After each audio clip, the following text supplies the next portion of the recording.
Ет тартқышсыз тауық етінен осындай өте дәмді котлеттер дайындайтын боламыз. Міндетті түрде барлығын рецепт бойынша дайындасаңыз, котлеттеріңіз мінсіз шығатын болады. Ендеше дайындап бастайық.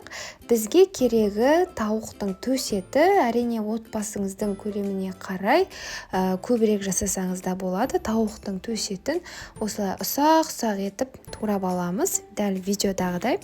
Барлық керекті заттардың мөлшерін видеоның астындағы описание бөліміне жазып қалдырып кететін боламын. Енді осыған бір жұмыртқа және ұн, дәміне қарай қызыл бұрыш, қара бұрыш, тұз, сүт және майонез қосамыз. Енді осылардың барлығын жақсылап араластыратын боламыз. Енді алдын ала кішірек қазанымызға сұйқымай құйып, майымызды қыздырып аламыз және үлкен қасықпен бір-бірден котлеттерімізді салатын боламыз. Арнайы пішін жасап қажет емес, толықтай астыңғы бөлігі қызарып пісуі керек, яғни баяу отта. Содан кейін барып келесі бетіне аударасыз.